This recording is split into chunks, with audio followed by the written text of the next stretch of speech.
దేశ రాజధాని ఢిల్లీలో వాయు కాలుష్యం రోజురోజుకు పెరుగుతోంది. విజిబిలిటీ స్థాయి దారుణంగా పడిపోతున్నాయి. గాలి నాణ్యత కూడా కొన్ని చోట్ల 500 మార్కు దాటింది. సగటు గాలి నాణ్యత 494గా ఉంది. ప్రపంచంలోనే అత్యంత కాలుష్య నగరంగా ఢిల్లీ రికార్డుకి ఎక్కింది. ఎంతలా అంటే రెండో స్థానంలో ఉన్న బంగ్లాదేశ్ రాజధాని ఢాకాతో పోలిస్తే ఢిల్లీలో 4 రెట్ల అధిక కాలుష్యం కొనసాగుతోంది. ఇక దీనిపై కాంగ్రెస్ ఎంపీ సెజ్దరూర్ ఎక్స్లో తీవ్రంగా స్పందించారు.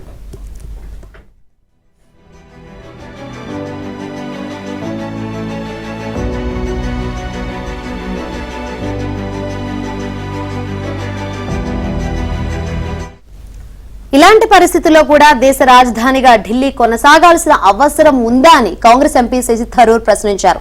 ఈ విపత్కర పరిస్థితిని కొన్నేళ్లుగా చూస్తున్నామని, నవంబర్, జనవరి నెలల మధ్య అసలు ఈ నగరం నివాస యోగ్యంగానే ఉండడం లేదన్నారు. మిగతా సమయాల్లోనూ జీవనం కొనసాగించడం అంతంత మాత్రమే.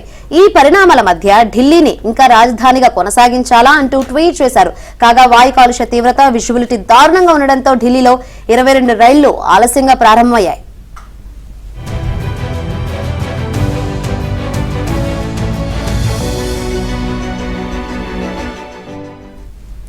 గాలి నాణ్యత పశ్చిమ ఉత్తరప్రదేశ్లోనూ దారుణంగా తయారైంది. నోయిడాలో ఈస్టర్న్ పెరిఫెరల్ ఎక్స్ప్రెస్ వైపే వాహనాలు వరుసగా ఢీకొన్నాయి. ఈ ఘటనలో 2 ద్విచక్ర వాహనదారులు మృతి చెందగా డజన్ల కొద్ది వాహనదారులు గాయపడ్డారు. ఇక పానిపట్ నుంచి మధుర వెళ్తున్న ఓ బస్సు రోడ్డు పక్కన పార్క్ చేసిన ట్రక్కులను ఢీకొన్న ఘటనలో పలువురు ప్రయాణికులకు గాయాలయ్యాయి.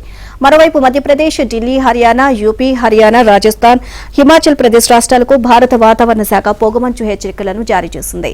హర్యానాలో గాలి నాణ్యత పడిపోవడంతో బడులను మూసివేయాలని ప్రభుత్వం నిర్ణయించింది. కాగా రాజస్థాన్లో చలి తీవ్రత పెరిగింది. సికాపూర్లోని ఫతేపూర్లో కనిష్ట ఉష్ణోగ్రతలు 6.5 డిగ్రీలుగా నమోదయ్యాయి. భరత్పూర్లో విజిబిలిటీ 50 మీటర్ల కంటే తక్కువగా ఉంది.